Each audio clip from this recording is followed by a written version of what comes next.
안녕하십니까. 보잉고를 전문으로 담당하는 최경호 강사입니다. 자, 이번 시간에는 이제 보잉고 1학년 이제 내신이 얼마 남지 않았죠. 그래서 보잉고 1학년의 내신 경향과 또 이에 따른 저의 대응 전략에 대해서 말씀드리도록 하겠습니다. 자, 우선 보잉고 1학년 내신 경향에 대해서 좀 말씀드릴게요. 이 경향은 작년 기준으로 보시면 되겠습니다. 자, 우선 첫 번째는 이제 문학 출제 범위의 다양화. 이렇게 보시면 돼요.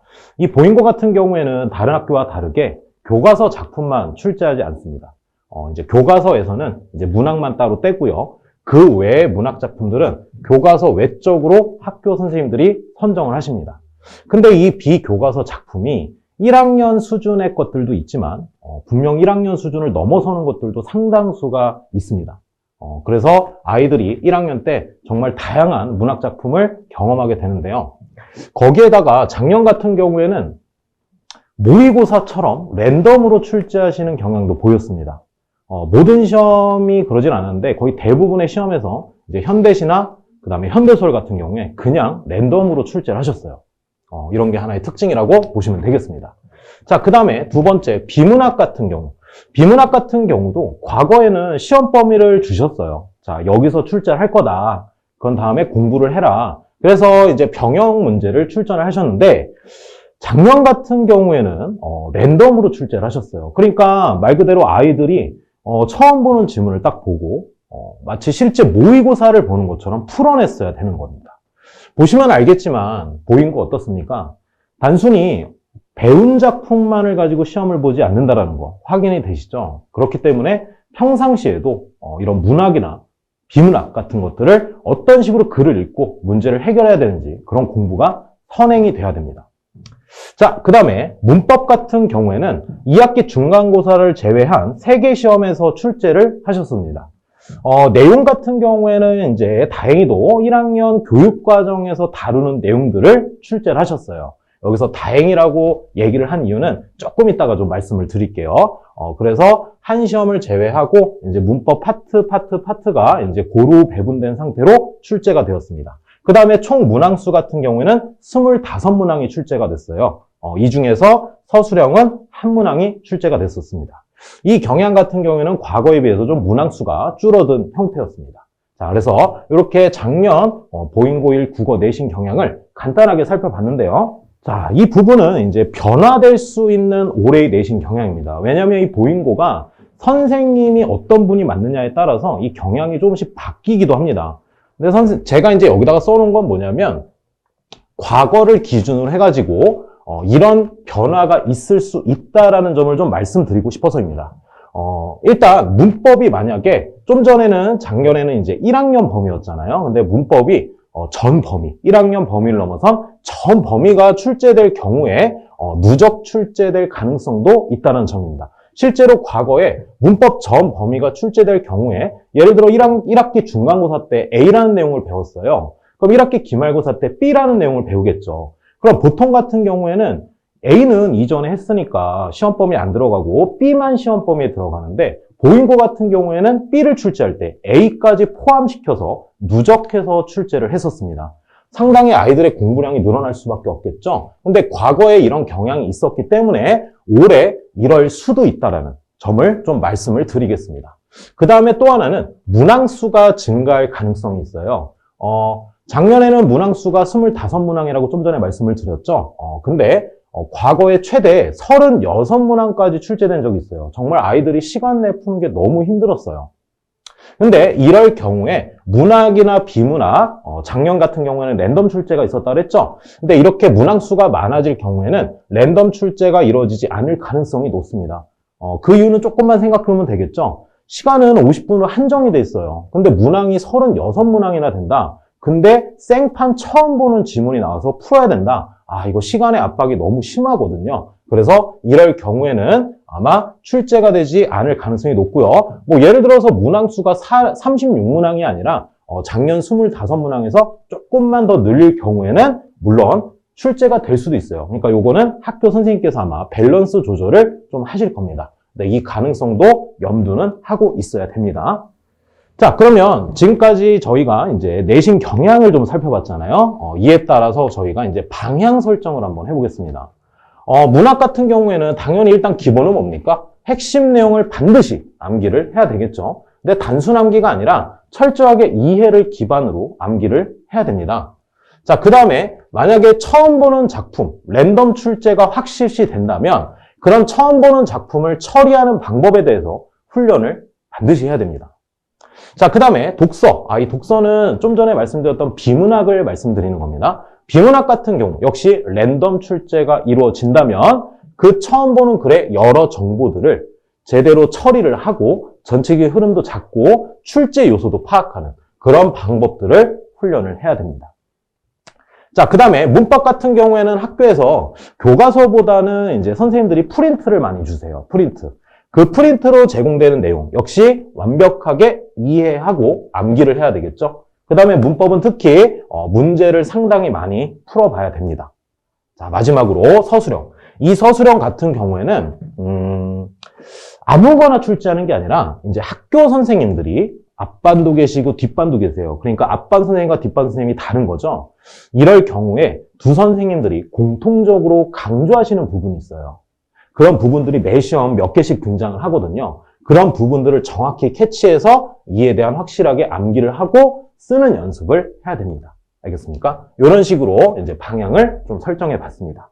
자, 그러면 이제 경향도 살펴봤고, 이제 방향 설정도 했고, 그럼 이에 따른 저의 대응 전략에 대해서 말씀드리도록 하겠습니다. 자, 문학 같은 경우. 저는, 문학 같은 경우에 철저하게 학교 선생님 필기를 바탕으로 수업을 진행합니다. 이게 가능한 건 제가 이제 매주, 아이들에게, 필기 잘한 아이들이 있거든요. 포진해 있어요. 그럼 그 아이들에게 이제 필기를 수집을 합니다. 그 필기를 보다 보면, 선생님들이 좀 이런 걸 강조했구나. 앞반 선생님과 뒷반 선생님이 이런 게 좀 다르구나. 이런 것들을 제가 캐치를 합니다. 그래서 이런 걸 기반으로 수업을 진행을 해요. 학생이 할 수 없는 부분이죠, 이런 건. 어떻게 학생이 자기 반 필기도 쉽지 않은데 다른 반 필기까지 다 가져옵니까? 그래서 앞반 필기, 뒷반 필기 이런 것들을 수집을 해가지고 하나의 기준점을 제공하는 역할. 그것이 바로 제가 하는 역할입니다. 알겠습니까? 자, 그 다음에 비교과서 문학작품의 경우 역시 학교 선생님 필기를 바탕으로 제가 교재를 다시 좀 제작을 합니다. 학교 선생님들이 비교과서 문학이 나오잖아요. 그러면은 그냥 프린트 한 장 주세요. 프린트 한 장짜리. 그 다음에 거기에다가 그냥 설명을 좀 해주시거든요. 근데 아이들이 이제 그 한 장짜리 가지고 선생님 필기만 적다 보면은 뭐 놓치는 것도 있을 테고 좀 내용이 부실할 수도 있잖아요. 그래서 이 필기들을 선생님이 싹 다 모아가지고 이걸 기반으로 좀 풍성하게 교재를 제작합니다. 자, 그 다음에 다양한 문제를 제공한다. 이렇게 되어 있는데 사실 이것이 제 강점 중에 하나입니다. 무엇이냐면 교과서 내용에 대한 문제들은 사실 어느 학원 선생님들이나 다 보유하고 있어요. 똑같이. 근데 중요한 건 바로 비교과서 문제입니다. 저 같은 경우에는 제가 학원 일을 처음 시작할 때부터 좀 문제들을 수집하는 게 하나의 취미였어요. 그래서 뭐 EBS에 나왔던 것들이나 시중 문제들 중에서 좋은 것들이나 그리고 학교별 기출문제, 뭐 보인고는 당연히 역대 기출문제 제가 다 보유하고 있고요. 이런 식으로 그 다음에 모의고사 기출 같은 거 모든 문제를 제가 다 수집을 하고 있어요.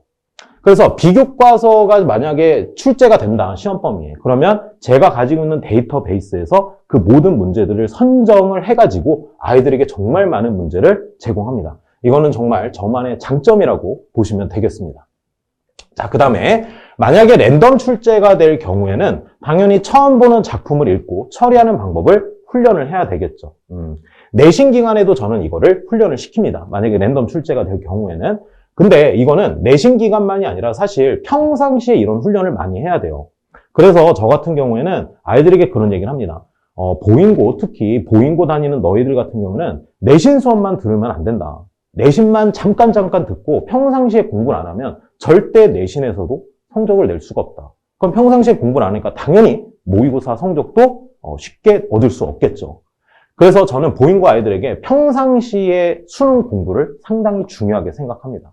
그럼 평상시 수능 공부가 밑바탕에 깔린 상태에서 만약에 내신으로 들어갔다. 그러면 작품을 이해하고 암기할 때도 당연히 그런 것들이 도움이 되고요. 그 다음에 이렇게 랜덤 출제가 될 경우에 파괴력이 생깁니다. 알겠습니까? 자, 그 다음에 마지막은 학교 선생님들의 필기가 총망라된 손필기 노트를 통해 최종 마무리한다. 요거는 제가 이제 직전 수업 때, 마무리 수업 때 제공하는 거예요. 요거는. 제가 좀 전에도 말씀드렸지만 제가 이제 수업을 할 때는 학교 선생님들의 필기를 모두 수집한다 그랬죠. 그래서 그 모든 필기들을 일목요연하게 정리를 해서 줍니다. 이거는 A 선생님이 설명하신 것, 이거는 B 선생님이 설명하신 것, 이거는 공통적으로 설명하신 거니까 서술형으로 출제될 수 있다. 반드시 암기해라. 이런 식으로 제가 하나하나 정리를 해줍니다. 그래서 이런 걸 통해서 마무리한다 보시면 되고요. 아까 전에 제가 양력을 써놓긴 했는데, 보잉고에서 이런 손필기 교재는 제가 처음으로 진행을 했었습니다. 지금은 이제 다른 선생님들도 막 사용하셔가지고, 좀 의미가 퇴색된 감이 없지 않아 있는데, 제가 일단 원조고요. 그 다음에 이 내용이 정말 아이들에게 도움이 많이 되기 때문에 저 역시 꾸준히 매년 업데이트 발전시켜가며 열심히 하고 있습니다. 실제로 아이들에게도 호평을 받고 있는 부분이고요. 자, 그 다음에 비문학 같은 경우 마찬가지예요. 랜덤 출제가 될 경우 지문을 읽고 정보를 처리하는 방법을 훈련시킵니다. 내신 기간에도. 그리고 아까 마찬가지로 이 내용도 평상시에 사실 이런 내용들이 어느 정도 훈련이 계속 되어 있어야 돼요. 그래야 내신 대비 들어가서도 이런 거를 쉽게 해결할 수 있을 테고요. 실제로 제가 가르친 아이들, 제가 이제 수능 수업도 듣고 내신 수업도 듣는 제 아이들 같은 경우에는 이렇게 랜덤 출제가 됐을 때 그렇게 당황을 안 합니다. 왜냐하면 평상시에 그런 훈련을 많이 했었기 때문에.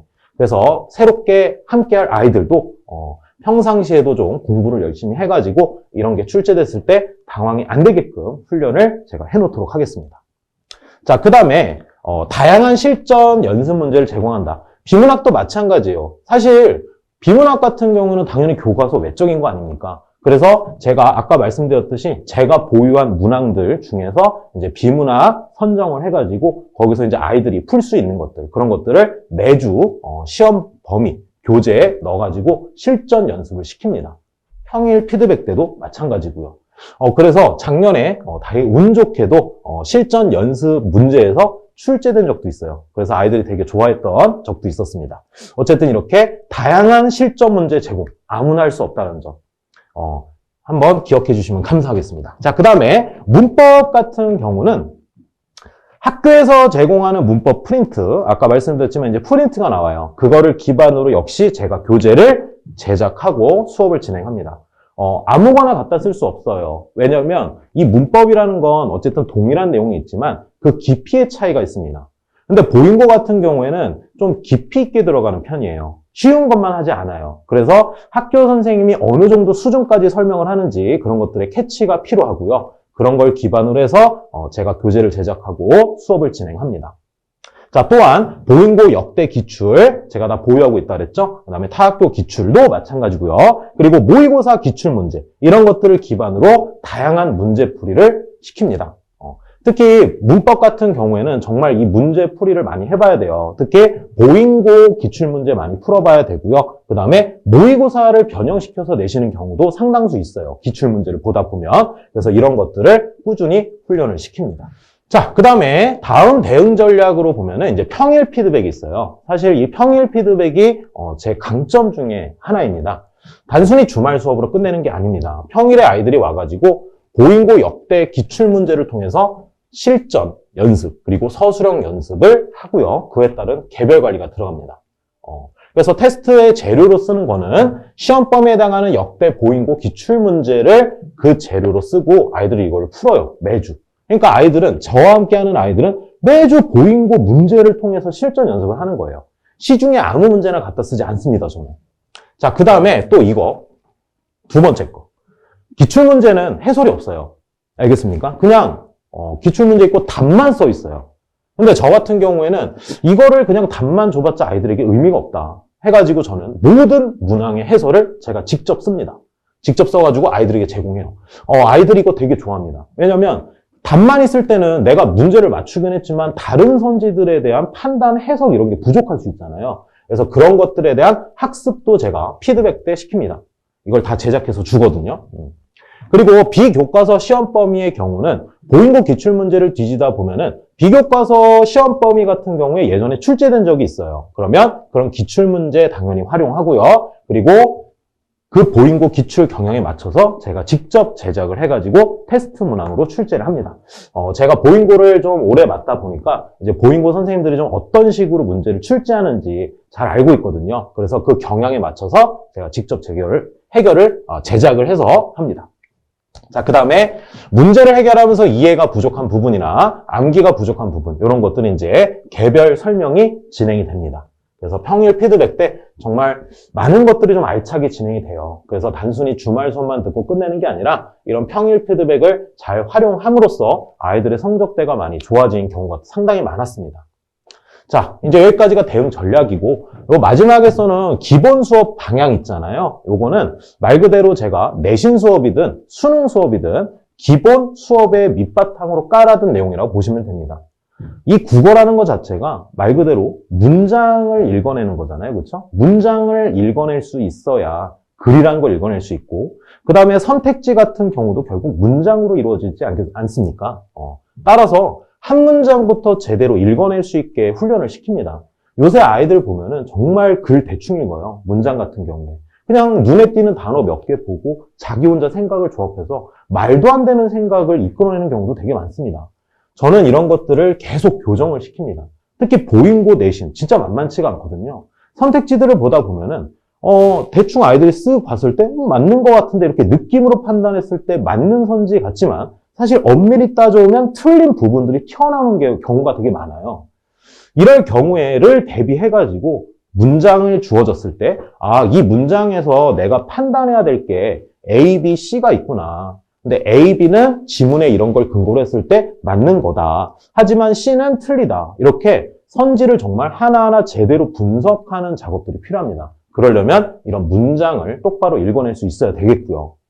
자, 그래서 한 문장부터 제대로 읽어낼 수 있게끔 훈련을 시키고요. 문제를 풀어나가는 사고를 구체화시켜서 확실한 정답을 찾게끔 꾸준히 훈련을 시킵니다. 이거는 내신 기간만이 아니라 평상시 수능 수업 때 특히나 강화해서 진행을 합니다. 알겠습니까? 그렇기 때문에 제가 내신만 들으면 안 된다. 수능 수업도 반드시 선행을 해야 된다. 꾸준히 계속 들어야 된다. 라고 얘기를 하는 겁니다. 그 다음에 글 같은 경우도 우리가 독후감을 쓰기 위해서 글을 읽는 게 아니지 않습니까? 그 글이라는 건 철저하게 문제를 출제하기 위해서 설계된 글이에요. 그래서 그 문제에서 문제화 될 수 있는 출제 요소들을 제가 익힐 수 있게끔, 아이들 눈으로 바라볼 수 있게끔 끊임없이 설명을 해줍니다. 이런 거 물어볼 수 있지? 이런 거 물어볼 수 있겠다. 봐봐라 문제로. 문제 가서 보면 실제로 이런 걸 이렇게 물어보지 않냐. 그래서 이런 것들도 꾸준히 훈련을 시킵니다. 해서 이런 것들이 평상시 그리고 내신 대비 때 꾸준히 이루어지게 되면은 모의고사뿐만 아니라 내신 수업 때도 내신 점수를 따는 데 있어서도 아마 도움이 상당히 많이 될 겁니다. 그래서 저는 보인고는 이렇게 정의를 해요. 내신의 수능화. 단순히 일반 학교처럼 내신은 되게 잘 나오는데 수능은 안 나오고, 이게 아니라 수능이 잘 나오면서 내신도 잘 나오게끔, 그리고 실제로 그렇게 되는 경우가 많고요. 왜냐하면 보인고 시험 자체가 상당히 수능 지향적 성향을 보여요. 아까 전에 보셨지 않습니까? 랜덤으로도 출제되고, 그래서 아이들의 평상시의 수능 실력을 꾸준히 상승시켜서 내신 점수까지 끌어올리는 그런 것을 저는 보인고에서 기본 방향으로 삼고 있습니다. 자, 지금부터는 이제 수강 후기 중 제가 일부를 따왔는데요. 제가 이거를 넣은 이유는 좀 전에 제가 말씀드리는 것들 있잖아요. 그게 단순히 그냥 허풍으로 얘기하는 게 아니라 실제로 제 수업을 들었던 아이들의 한번 후기를 보시고, 진짜 저 선생님이 저렇게 가르치는구나 라는 걸 한번 느껴보시라고 한번 제가 몇 개 실어봤습니다. 잠깐 멈춤 버튼 누르고 보셔도 되고요. 여기 이제 빨간색으로 제가 이제 좀 포인트 되는 부분을 써놨어요. 자료 되게 좋다. 그 다음에 수업 중 분위기 잘 유지된다. 특히 남학생들이 있는 반들은 이 수업 분위기 유지하기가 되게 중요하거든요. 그래서 저는 이런 거 잘 유지시킵니다. 자, 그 다음에 이 마지막에 내가 열심히 하면 열심히 한 만큼 학생에게 날개를 달아주시는 선생님이다.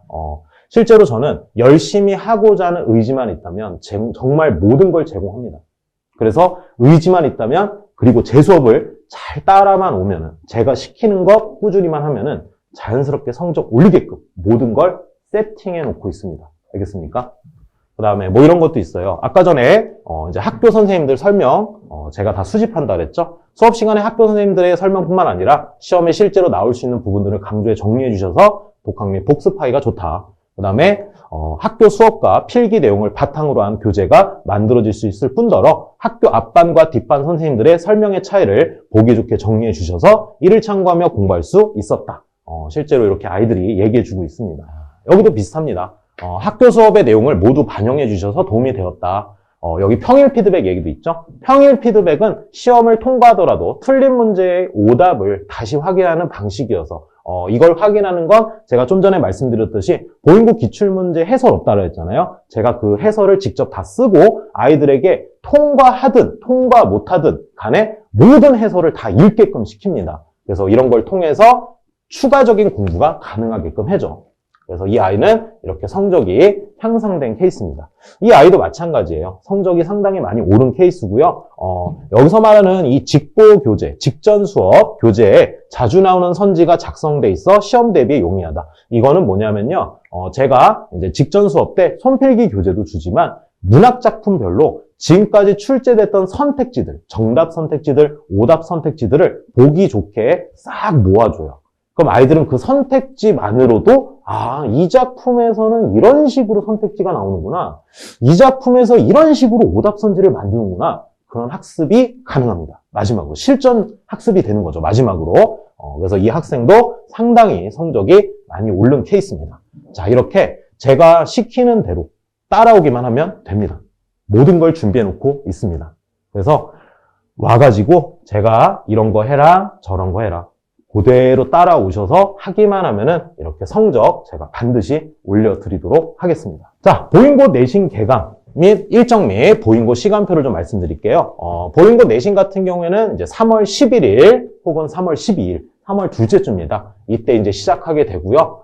시간표는 토요일 날, 일요일 날 모두 오전 10시부터 1시입니다. 둘 중에 하나를 택하시면 되고요.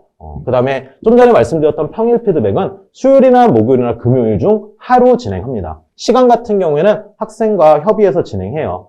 그리고 보인고 같은 경우에는 이제 야간 자율학습이 있지 않습니까? 이제 그런 것까지 다 조율해서 이제 선정을 해서 하니까 너무 걱정 안 하셔도 됩니다. 실제로 매년 듣는 학생들 이런 평일 피드백 빠짐없이 저하고 다 함께 하고 있거든요. 그러니까 요거는 제가 학생과 시간을 협의해서 정하도록 하겠습니다. 매년 그런 생각이 듭니다. 새 학기가 되면은. 정말 보인고를 가르치는 학원들 많잖아요. 그렇죠? 그러면 그 많은 선택지들이 있는데 그 많은 선택지들 중에서 저를 선택해 줬다라는 점. 일단 저는 그게 너무나 고맙고 감사합니다. 그러면 그렇게 저를 선택해 준 만큼 제가 실력 발휘를 해서 아이들의 성적을 끌어올려야 되지 않겠습니까? 그러기 위해서 저는 보인고를 위해서 정말 모든 걸 걸고 합니다. 오로지 보인고만을 위해서 매년 그렇게 해왔고요. 올해 역시 오로지 보인고만을 위한 그리고 보인고에 최적화된 내신을 진행하도록 하겠습니다. 해서 저를 선택한 거 후회하지 않게끔 만들어 드리겠습니다. 자, 그럼 저는 지금까지 보인고 담당 강사 최경우였고요. 혹시 추가적인 문의사항이 있으시면 이쪽으로 연락을 주시면 감사하겠습니다. 자, 그러면 영상은 여기까지 하겠습니다. 감사합니다.